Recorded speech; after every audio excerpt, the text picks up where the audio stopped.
Meus pais venderam meu apartamento e usaram o dinheiro para pagar as dívidas do meu irmão. Porém, eles ficaram surpresos ao serem expulsos de casa por um desconhecido. Mãe, o que você quer dizer com não posso ir para casa? Eu estava parada no saguão do aeroporto, o celular pressionado contra a orelha, e a mala pesada parecia pesar o dobro nos meus pés. Eu tinha acabado de desembarcar de um voo de 14 horas, depois de 3 meses intensos de trabalho fora do país. Tudo o que eu sonhava era com o meu chuveiro, o meu sofá e a minha cama. Luísa, minha filha, por favor, venha direto para a nossa casa. Temos que conversar. A voz da minha mãe estava trêmula. Isso, mais do que as palavras, acendeu o primeiro alarme. Minha mãe era uma rocha. Ouvi-la tremer era raro e assustador. Conversar sobre o quê? Mãe, estou exausta. O que aconteceu? É o papai? É o Beto? Beto era meu irmão mais novo. Geralmente, quando algo dava errado, o nome dele estava no meio. Seu pai está bem, querida? É sobre o apartamento.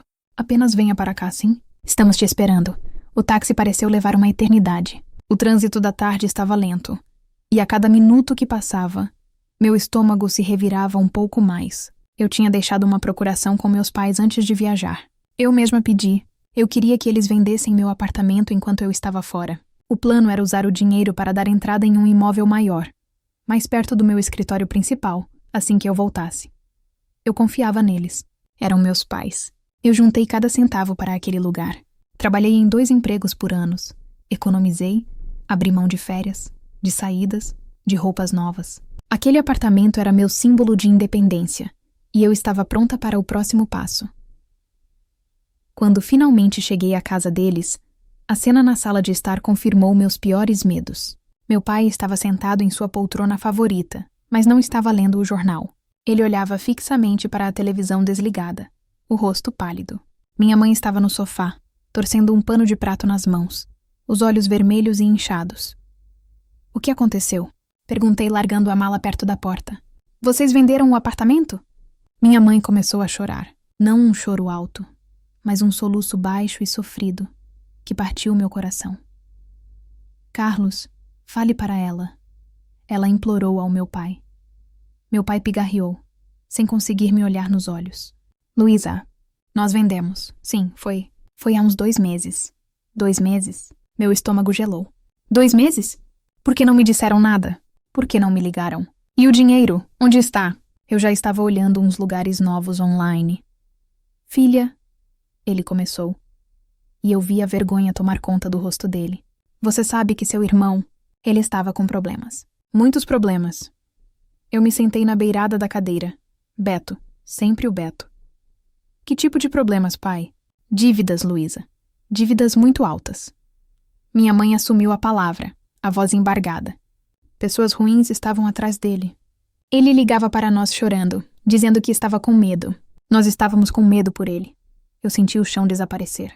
Eu não queria acreditar no que estava prestes a ouvir. Eu já sabia, mas precisava que eles dissessem. Mãe, pai, o que vocês fizeram? Nós usamos o dinheiro, meu pai disse finalmente. A voz dele era quase um sussurro. Usamos todo o dinheiro da venda do seu apartamento para pagar tudo o que ele devia. O silêncio na sala era pesado, quebrado apenas pelos soluços da minha mãe. Não era sobre o dinheiro, não exatamente. Era a quebra de confiança. Era a procuração que eu assinei para meu futuro, sendo usada para limpar a sujeira dele. De novo. Vocês... o quê? Minha voz saiu falhada. Vocês pegaram o meu dinheiro? O dinheiro do meu trabalho? O meu futuro? Sem me perguntar. Ele é seu irmão, Luísa. Meu pai disse, agora tentando soar firme, como se a culpa fosse minha por não entender a gravidade. Ele ia se machucar. Eram agiotas, pessoas perigosas. Você estava longe, não ia entender a urgência. Nós íamos te contar. Nós íamos pagar de volta aos poucos. Pagar de volta? Eu quase ri, mas era um som de desespero. Como? Com o quê? O Beto nunca trabalhou um dia sério na vida. E vocês? Vocês vivem da aposentadoria. Como vocês iam pagar de volta o valor de um imóvel? Eu me levantei. A exaustão da viagem tinha desaparecido, substituída por uma raiva fria, cortante. Eu não acredito nisso. Eu trabalhei por 8 anos, 8 anos. Para vocês darem tudo para ele em uma tarde? Não fale assim, minha filha. Minha mãe tentou se aproximar, tentando tocar meu braço. Eu me afastei, como se o toque dela queimasse. Onde ele está? Eu quero falar com o Beto. Agora. Eu quero que ele olhe na minha cara e me diga como ele pôde fazer isso. Ele não está. Meu pai disse, rápido demais. Ele precisou viajar. Para esfriar a cabeça. Foi para longe. Viajar? Com que dinheiro? Com o resto do meu dinheiro? O quebra-cabeça estava se montando e a imagem era horrível. Vocês deram todo o dinheiro para ele? Ele precisava recomeçar, Luísa. Minha mãe defendeu. Ele prometeu que ia mudar. Eu não conseguia mais respirar naquele ambiente. Saí da casa deles batendo a porta. Eu não tinha para onde ir. Meu apartamento estava vendido. Minhas coisas... Onde estão minhas coisas? Gritei da calçada, virando-me para eles na porta. Estão em um depósito. Nós guardamos tudo direitinho, querida. Minha mãe gritou de volta, chorando. Pelo menos isso. Peguei outro táxi, usando o dinheiro que eu tinha guardado para emergências. Fui para o hotel mais próximo que encontrei. Eu precisava de um banho quente e de um plano. Eu precisava pensar. E mais do que tudo, eu precisava encontrar o Beto. Passei as horas seguintes no quarto de hotel, ligando para ele sem parar. Caixa postal. Mandei dezenas de mensagens, cada uma mais dura que a anterior. Nenhuma resposta. Nenhuma visualização. Ele tinha me bloqueado ou desligado o telefone. Fui ao apartamento antigo dele, o lugar que, ironicamente, meus pais pagavam o aluguel. O porteiro me olhou com pena. Dona Luísa, seu irmão não aparece aqui há semanas. Ele tirou tudo o que tinha e sumiu. Nem se despediu. Ele fugiu. Meu próprio irmão me roubou. Usou meus pais para isso. E fugiu. Eu chorei naquela noite. Chorei de raiva, de decepção, de cansaço. Senti-me órfã, mesmo tendo pais. Eles tinham escolhido. Mais uma vez, eles tinham escolhido o Beto. Eu era a filha responsável, a forte, a que se virava. E ele era o coitado, o problemático, o que precisava de ajuda. E minha responsabilidade tinha se tornado minha maior fraqueza, o meu castigo. Mas, no meio da tristeza, algo começou a me incomodar. Uma confusão. Meu pai disse, pessoas ruins, agiotas. Se meus pais entregaram uma quantia tão alta suficiente para pagar todas as dívidas, Beto deveria estar seguro, certo? Por que ele fugiria? Ele poderia simplesmente ter ficado, pedido desculpas, esperado a poeira baixar. Algo não se encaixava. No dia seguinte, tomei uma decisão. Eu não ia deixar aquilo assim. Se meus pais foram ingênuos, eu não seria. Eu precisava saber a verdade completa. Eu lembrava de alguns nomes que Beto tinha deixado escapar em discussões passadas. Nomes de pessoas para quem ele devia dinheiro. Eu conhecia os bairros que ele frequentava para suas apostas. Eu não sou detetive, sou gerente de projetos. Mas eu sei organizar informações e seguir pistas. Passei os 2 dias seguintes fazendo o que meus pais deveriam ter feito. Investigar. Fui a alguns lugares que eu não me orgulho. Bares pequenos, casas de jogos disfarçadas nos fundos de lojas. Eu não procurei os agiotas, eu não era louca. Mas procurei pessoas que conheciam o Beto. Pessoas que provavelmente também tinham sido enganadas por ele. Finalmente, encontrei um ex-amigo dele. Um rapaz que parecia tão cansado de tudo quanto eu. Ele estava em uma lanchonete simples, tomando um café. Beto, não vejo, ele disse sem muito interesse. Ele sumiu do mapa. Ele te devia dinheiro? Perguntei, indo direto ao ponto. Ele riu, um riso seco, sem humor. Devia para mim. Devia para o dono daqui. Devia para todo mundo. Mas ele me disse que ia pagar. Disse que tinha conseguido uma bolada. Vendeu algo da irmã otária. Desculpe, moça, foram as palavras dele. Meu sangue ferveu, mas mantive a calma. Ele pagou? Que nada. Ele sumiu antes disso. Meu coração acelerou. Mas... E os cobradores? As dívidas pesadas? Meus pais me disseram que pagaram tudo. Eles deram o dinheiro de um apartamento inteiro para ele. O rapaz finalmente olhou para mim. Havia pena em seus olhos. Moça, seu irmão devia dinheiro, sim. Mas as dívidas pesadas? Os caras que realmente mandam, eles não foram pagos. Eu sei disso porque um deles veio aqui atrás de mim perguntando do Beto na semana passada. Eles ainda estão caçando o seu irmão. A informação me atingiu como um soco no estômago. O ar saiu dos meus pulmões. Meus pais entregaram todo o dinheiro da minha vida para o Beto. E ele não usou o dinheiro para pagar as dívidas. Ele não fugiu dos cobradores. Ele fugiu de mim. E fugiu dos cobradores. Meu Deus, onde estava o dinheiro? O que ele fez com a quantia da venda de um apartamento inteiro? A confusão era total. Meus pais foram enganados. E eu fui usada. Eu estava sozinha nisso. Completamente sozinha. A traição. Não foi só dos meus pais. Foi uma armadilha que meu próprio irmão montou. E o pior, ele ainda estava sendo caçado. O perigo era real. E meus pais, no meio disso tudo, não faziam ideia da bomba que estava prestes a estourar. Eu mal dormi. O quarto de hotel parecia uma jaula. A revelação de que o dinheiro das dívidas não havia sido pago mudava tudo. Não era mais apenas uma traição familiar. Era um golpe. Meu irmão não era apenas irresponsável. Ele era um criminoso. E ele tinha me usado a boa fé dos nossos pais, para conseguir o que queria. Mas o que ele queria? E onde estava o dinheiro? Eu precisava de provas. Eu precisava entender o tamanho do buraco. Eu ainda tinha acesso ao e-mail antigo do Beto, de uma época em que eu o ajudava a organizar currículos e pagar contas básicas, antes de eu desistir dele. Minhas mãos tremiam enquanto eu redefinia a senha, usando o e-mail de recuperação da minha mãe, ao qual eu também tinha acesso. Entrei. A caixa de entrada era um desfile de horrores. Confirmações de sites de apostas online, com depósitos de valores que me fizeram sentir náuseas. Milhares, dezenas de milhares. Eram valores que ele jamais poderia ter, a menos que ele estivesse com o dinheiro da minha casa. Havia recibos de lojas de luxo, coisas que ele nunca usaria, bolsas femininas caras, joias e, então, as viagens. Recibos de passagens aéreas. Não para um lugar distante para esfriar a cabeça, como meu pai sugeriu, mas para vários lugares. Viagens curtas e caras. Hotéis 5 estrelas. Aluguel de carros esportivos. Tudo nas últimas 8 semanas. Desde que meu apartamento foi vendido, ele não estava pagando dívidas. Ele estava vivendo como um rei. Havia fotos, nas redes sociais, que ele usava sob um nome falso, mas que eu conhecia. Ele estava lá, em barcos, com mulheres que eu nunca tinha visto, rindo, segurando garrafas de champanhe. Em uma das fotos, ele usava um relógio de ouro que custava o mesmo que o meu carro. A raiva que senti antes era uma faísca. Agora era um incêndio. Ele não apenas me roubou, ele cuspiu na minha cara. Ele zombou do meu sacrifício, dos meus pais, de tudo. Ele estava torrando o meu futuro, cada centavo dele, em festas e luxo, enquanto mentia para nossos pais sobre estar em perigo. Eu imprimi tudo, cada recibo, cada fatura, cada foto. Eu me sentia suja só de olhar. Eu estava juntando as peças de um quebra-cabeça que eu nunca quis montar. Enquanto eu estava no meio dessa pilha de papéis, meu celular tocou. O número da minha mãe. Mãe, eu não posso. Luísa, pelo amor de Deus, venha para cá, agora. A voz dela não estava trêmula, estava em pânico absoluto.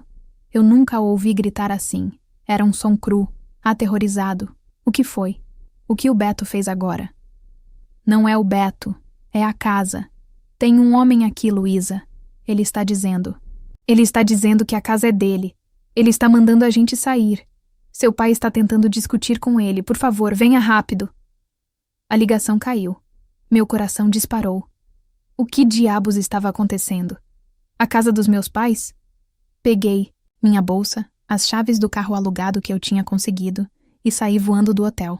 Eu dirigi o mais rápido que a lei permitia, minha mente correndo 1000 km/h. Como assim a casa era dele?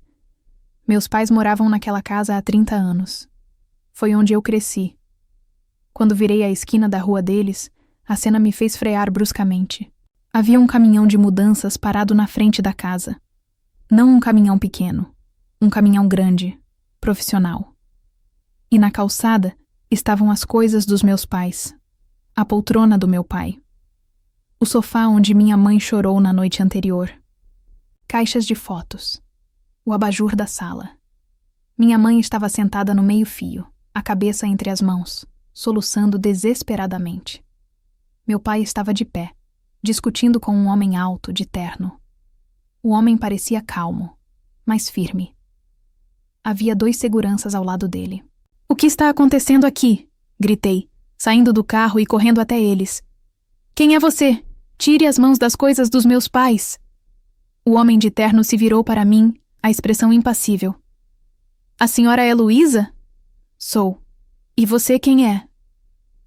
Eu sou o novo proprietário desta residência. E estas pessoas? Ele apontou para meus pais como se fossem estranhos. Estão invadindo minha propriedade. Pedi educadamente que se retirassem. Novo proprietário? Você está louco? Eu me virei para o meu pai. Pai, o que é isso? Cadê os documentos da casa? Meu pai não me olhou. Ele parecia ter envelhecido 10 anos em um dia. Ele desabou na calçada, ao lado da minha mãe. Carlos, nós temos que contar a ela. Minha mãe sussurrou, o rosto devastado. Contar o quê? Minha voz era aguda, cheia de pânico. Filha. Minha mãe levantou o rosto e a vergonha e o medo em seus olhos eram quase insuportáveis. A casa não estava no nosso nome. Eu congelei. Como assim não estava no nome de vocês? Nós, há alguns anos, fizemos uma coisa, meu pai murmurou, olhando para o chão de asfalto. Seu irmão estava começando aquele pequeno negócio dele, a gráfica. Ele precisava de garantias para um empréstimo. E nós confiamos nele. Achamos que era uma forma de ajudá-lo a ter responsabilidade. O que vocês fizeram, pai? Eu perguntei, embora o gelo no meu estômago já soubesse a resposta. Nós passamos a casa para o nome dele, minha mãe disse, a voz quebrando. Foi só no papel, querida. Ele prometeu que era só uma garantia temporária, que nunca faria nada. A casa era nossa, ele sabia. Era o lar dele. O ar ficou rarefeito. O homem de terno pigarreou. O antigo proprietário, o Sr. Alberto, ele disse consultando uma prancheta. Vendeu este imóvel para mim há 3 semanas. A venda foi legal, registrada, e o pagamento foi efetuado. Eu dei a ele um prazo de cortesia de 2 semanas para que seus inquilinos saíssem. O prazo acabou ontem. 2 semanas. Beto vendeu a casa. Ele vendeu o meu apartamento. Ele pegou o dinheiro, gastou em luxo e apostas. E então, ele vendeu a casa dos nossos próprios pais por baixo dos panos. Ele pegou o dinheiro e sumiu. Ele não apenas me deixou sem casa. Ele deixou os pais que o protegeram e o mimaram a vida inteira na rua. Sem um teto. Sem nada. Senhora, o homem disse, mais gentilmente agora. Eu sinto muito pela sua situação familiar. Mas a lei está do meu lado. Eu preciso tomar posse do meu imóvel. Seus pais precisam retirar seus pertences da minha calçada até o fim da tarde. Eu olhei para meus pais. Eles não eram mais as rochas da minha infância.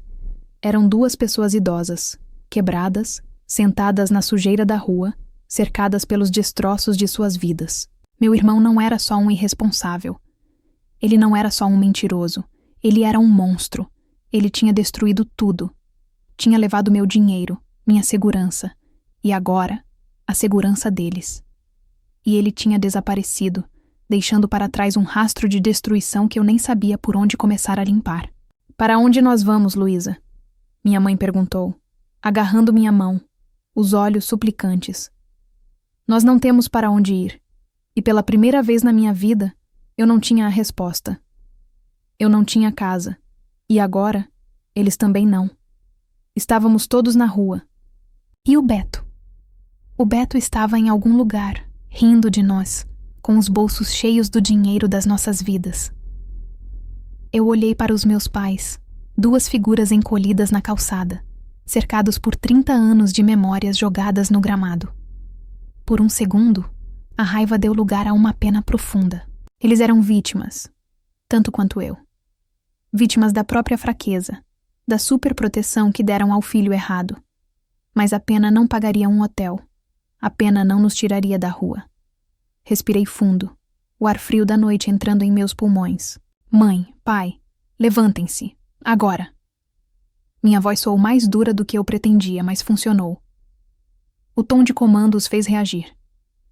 Eu vou levar vocês para um hotel simples esta noite, só por hoje.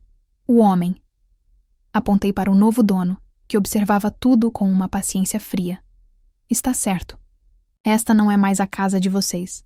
Peguem apenas o essencial: documentos, remédios, algumas roupas. Enquanto eles remexiam nas caixas atordoados, eu fui falar com o novo proprietário. Senhor, eu disse, peço desculpas por isso. Como pode ver, fomos todos enganados. Eu vou providenciar a retirada de tudo isso amanhã cedo. Eles não vão mais incomodá-lo. Ele assentiu, parecendo genuinamente aliviado por não ter que chamar a polícia. Naquela noite, eu os instalei em um quarto de hotel barato. 2 adultos que de repente pareciam crianças assustadas. Eles mal falaram. Eu paguei a diária e saí. Filha, onde você vai? Minha mãe perguntou, os olhos cheios de medo. Eu tenho coisas para resolver, mãe. Durmam. Amanhã eu volto. Eu não dormi. Voltei para o meu próprio quarto de hotel e passei a noite inteira organizando. Imprimi cada extrato bancário, cada foto do Beto, cada recibo de viagem, cada fatura de cartão de crédito que eu tinha conseguido rastrear. Coloquei tudo em uma pasta. Ao lado, coloquei a cópia da procuração que eu tinha assinado e os papéis da venda da casa dos meus pais, que o novo dono gentilmente me deixou fotografar como prova. Às 8 da manhã em ponto, eu estava na porta de um escritório de advocacia. Eu tinha pesquisado o melhor da região, um homem conhecido por lidar com casos difíceis de fraude. Eu quero denunciar meu irmão, eu disse ao advogado, assim que me sentei. Minha voz não tremeu. Eu abri a pasta e espalhei os papéis sobre a mesa de mogno. Ele usou esta procuração. Apontei para o documento, para vender meu apartamento. Ele mentiu para meus pais. Disse que estava sendo ameaçado por agiotas. Eles deram o dinheiro a ele. Eu fiz uma pausa, pegando as fotos. Ele não pagou dívida nenhuma. Ele gastou tudo em apostas, luxo e viagens. E enquanto fazia isso, meus dedos tremiam agora, de raiva. Ele vendeu a casa dos meus pais, que estava no nome dele, e os deixou na rua. Eu quero que ele seja encontrado. Eu quero que ele responda por isso. Apropriação indébita, fraude, estelionato. O que quer que o senhor chame. O advogado, um homem de óculos e rosto sério, ouviu tudo em silêncio. Ele analisou os papéis um por um. Senhora, ele disse finalmente, isso é mais do que um drama de família. Isso é um caso criminal robusto. A procuração para o seu apartamento foi usada de má fé. E a venda da casa? Isso é fraude documental agravada. Vamos agir rápido. Seguindo a orientação dele, passei o resto da manhã em uma delegacia. Prestar queixa contra meu próprio irmão foi a coisa mais difícil e ao mesmo tempo mais fácil que já fiz. Foi como tirar um peso morto das minhas costas. O detetive que me ouviu foi muito profissional. Eu entreguei a ele cópias de tudo. As coisas aconteceram rápido, mais rápido do que eu imaginava. A polícia emitiu um alerta. Os advogados do novo dono da casa também tinham interesse em localizar o Beto. Mas eles não foram os únicos. Ao investigar, meu advogado descobriu algo que me gelou. Beto tinha gasto todo o dinheiro. Todo. O do meu apartamento e o da casa dos meus pais. Para financiar sua grande fuga do país, ele tinha feito o impensável. Ele pegou mais dinheiro emprestado. Ele foi a outros agiotas. Ele é mais burro do que eu pensava. O advogado me disse ao telefone, 2 dias depois. Ele usou o nome de vocês. Prometeu um pagamento que nunca viria. Mas nós o encontramos. Ou melhor, os credores dele o encontraram. Meu coração parou. Ele está machucado? Não. Ele foi inteligente o suficiente para correr para a polícia quando viu que seria pego pelos homens que ele devia. Mas ele foi pego mesmo assim, no aeroporto, com uma passagem só de ida para um país sem acordo de extradição. Ele estava tentando fugir de tudo. A sensação não foi de alegria, foi de um alívio amargo. O pesadelo tinha um rosto e agora estava sob custódia. O processo legal foi um borrão. Beto não tinha defesa. As provas eram esmagadoras. Os extratos, as fotos, as assinaturas. Ele tentou dizer que meus pais deram o dinheiro por vontade própria. Mas a venda da casa deles, pelas costas, demoliu qualquer argumento. Ele foi condenado. Mas a justiça tem muitas faces. Os agiotas que ele enganou não queriam que ele fosse para a cadeia. Um homem preso não paga dívidas.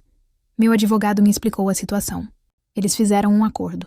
Ele vai evitar a pena máxima de prisão, mas não vai ter liberdade. Ele perdeu tudo. O nome, o crédito, os passaportes. E ele vai ter que pagar cada centavo. Os homens que ele deve são donos de várias empresas. De construção, de serviços gerais. Ele vai trabalhar para eles. Trabalho pesado. De sol a sol.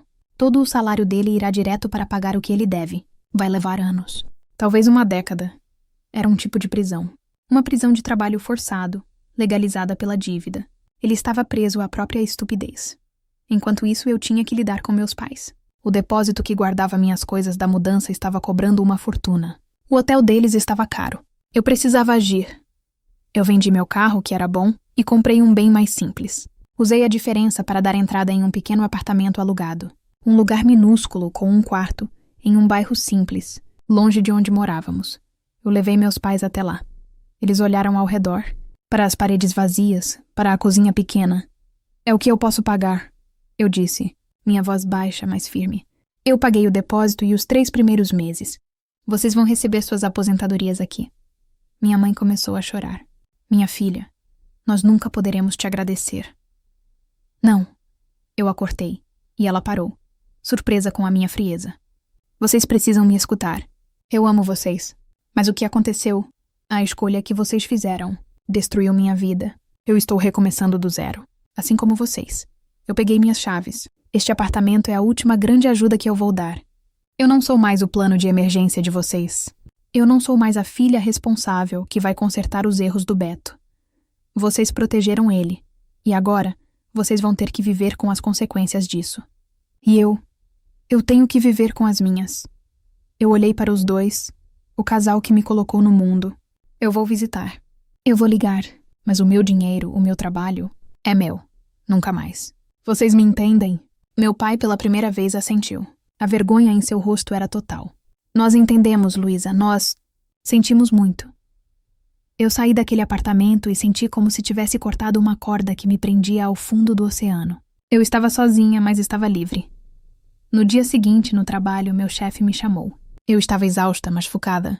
Eu não tinha perdido um único dia, trabalhando do quarto do hotel à noite. Luísa, ele disse, eu sei que você está passando por problemas pessoais. Não preciso saber os detalhes.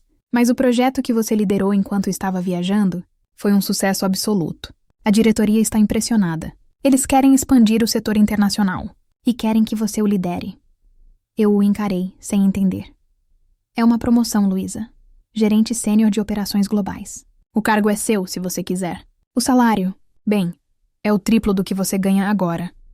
Eu fiquei ali, parada, tentando processar. 3 meses atrás, eu tinha um apartamento. 3 dias atrás, eu não tinha nada. E agora? Agora eu tinha um futuro. Um futuro que eu construí. Um futuro que ninguém poderia tirar de mim. O novo salário mudou tudo. Por 6 meses, eu vivi como uma monge. Fiquei em um apartamento alugado minúsculo, economizando cada centavo que ganhava. Eu não estava apenas repondo o que perdi. Eu estava construindo algo que ninguém poderia tocar. O dinheiro da promoção não era só um salário. Era minha armadura. Com minha nova renda e um histórico de trabalho impecável, o banco que antes me via apenas como uma boa cliente, agora me via como uma investidora. Em menos de 1 ano, eu tinha o suficiente para dar entrada em um novo imóvel. Desta vez, não procurei algo prático ou sensato. Procurei algo que eu amava. Encontrei uma cobertura duplex, menor do que a que eu sonhava, mas com uma vista espetacular da cidade. Tinha uma varanda onde eu poderia colocar plantas. Uma cozinha aberta. E janelas que iam do chão ao teto. Era moderna, clara e, o mais importante, era 100% minha. A sensação de assinar aqueles papéis foi diferente. Não foi sobre independência. Foi sobre soberania. Passei os meses seguintes decorando. Cada sofá, cada quadro, cada tapete foi escolhido por mim, pago com meu dinheiro, conquistado com meu suor. Não havia nenhuma concessão a gostos de família, nenhuma lembrança do passado. Quando pendurei o último quadro na sala, eu me sentei no meu novo sofá, olhei para as luzes da cidade lá fora e, pela primeira vez em muito tempo, senti uma paz absoluta. Eu não estava apenas de volta ao ponto de partida, eu estava quilômetros à frente. Recebi notícias do meu irmão, não porque eu procurei, mas porque meu advogado precisava me atualizar sobre o processo de restituição. Um processo que eu sabia que levaria anos. Beto estava trabalhando. Ele não estava em uma prisão com grades, mas estava em uma prisão de sua própria autoria. Ele trabalhava em uma empresa de logística, carregando e descarregando caminhões, das 6 da manhã às 6 da tarde. O salário dele ia quase que integralmente para um fundo para pagar os agiotas e o que ele me devia. Soube que ele morava em um quarto alugado nos fundos de uma pensão. Um lugar simples, com um banheiro compartilhado no corredor. O relógio de ouro, os carros, as mulheres, Tudo tinha desaparecido. Ele tinha torrado uma fortuna para acabar exatamente onde merecia, sem nada, devendo tudo. Eu não sentia alegria com isso. Eu sentia justiça. Era o preço que ele tinha que pagar. Meus pais também encontraram seu novo normal. O apartamento que aluguei para eles foi temporário. Com a minha ajuda mínima, o suficiente para o depósito de segurança e nada mais, eles conseguiram alugar uma casa pequena e modesta em um bairro operário do outro lado da cidade. Era o que as aposentadorias combinadas deles podiam pagar. A vida deles encolheu. Acabaram os jantares fora, os presentes generosos para o Beto, a vida confortável que meu sucesso indiretamente proporcionava a eles. Eles aprenderam, da maneira mais dura, a viver com o que tinham. Eles eram orgulhosos demais para pedir mais, e eu era firme demais para oferecer. Eu os visitava uma vez por mês. A relação era educada. Havia um abismo entre nós, criado pela traição, que nunca seria totalmente transposto. O fogão está falhando de novo, minha mãe comentou um dia, enquanto eu tomava um café na cozinha apertada deles. Era uma indireta clara. Eu vi uma loja de usados no caminho para cá, mãe. Respondi calmamente, olhando-a nos olhos. Tenho certeza que vocês conseguem encontrar um bom negócio lá. Vocês precisam administrar o orçamento de vocês. Ela baixou os olhos, mas assentiu. A antiga Luísa teria comprado um fogão novo no mesmo dia. A nova Luísa sabia que o amor, às vezes, significava dizer não. Significava deixar que as pessoas assumissem a responsabilidade por suas próprias vidas, mesmo que fossem seus pais. Os limites que eu estabeleci não eram muros para puni-los. Eram cercas para me proteger. Anos se passaram. Meu escritório em casa, na minha cobertura, tornou-se meu centro de comando. Meu trabalho me levou a vários países, mas eu sempre amava voltar para o meu santuário. Eu construí um patrimônio sólido. Eu tinha investimentos, uma reserva de emergência que me protegeria de qualquer tempestade. E, o mais importante, eu tinha controle. Um dia, eu estava na minha varanda, regando minhas plantas, o sol da manhã batendo no meu rosto. Eu tinha 38 anos, estava no auge da minha carreira e me sentia completamente em paz. Eu raramente pensava neles. Meu irmão Soube ainda estava trabalhando para pagar suas dívidas, um fantasma em uma vida que ele mesmo destruiu. Meus pais viviam sua vida simples, tendo aprendido a se bastar. Eu olhei para a cidade lá embaixo e pensei na jovem exausta que desembarcou naquele aeroporto, tantos anos atrás, ansiosa para voltar para uma casa que não existia mais. Eu queria poder abraçá-la. Queria dizer a ela que a maior traição que ela sofreu seria, ironicamente, sua libertação. Meus pais e meu irmão não me tiraram tudo. Eles me tiraram as amarras. Ao me roubarem, eles me forçaram a parar de viver para eles e a, finalmente, começar a viver para mim. E essa foi uma vida muito melhor, mais rica e mais verdadeira do que qualquer coisa que eu jamais poderia ter imaginado. Eu não precisava perdoá-los para ser feliz. Eu só precisava me priorizar. E eu fiz.